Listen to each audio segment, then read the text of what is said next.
Breaking చూస్తున్నాం. సింగరేణి ఎన్నికలపై ఉత్కంఠత కొనసాగుతుంది.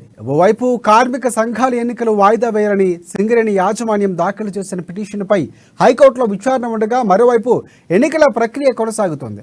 పోటీ చేసే అభ్యర్థులు నామినేషన్లు వేస్తున్నారు. ఇప్పటివరకు 14 కార్మిక సంఘాల నామినేషన్లు సమర్పించారు. రేపు నామినేషన్ల ఉపసంహరణ, 10న తుది జాబితా విడుదల చేయనున్నారు. నోటిఫికేషన్ ప్రకారం 28న ఎన్నికలు నిర్వహించాల్సి ఉంది. ఇక ఈ క్రమంలోనే కోర్టు తీర్పుపై ఇప్పుడు ఉత్కంఠ నెలకొంది.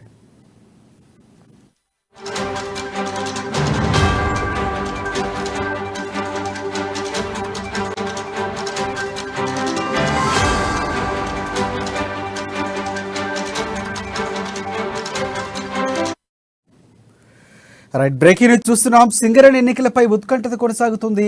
ఓవైపు కార్మిక సంఘాల కార్మికులు ఇక ఎన్నికలు వాయిదా వేయాలని సింగరేణి యాజమాన్యం దాఖలు చేసిన పిటిషన్పై హైకోర్టులో విచారణ ఉండగా, మరోవైపు ఎన్నికల ప్రక్రియ కొనసాగుతుంది. పోటీ చేసే అభ్యర్థులు నామినేషన్లు వేస్తున్నారు. ఇప్పటివరకు 14 కార్మిక సంఘాల నామినేషన్లు సమర్పించారు.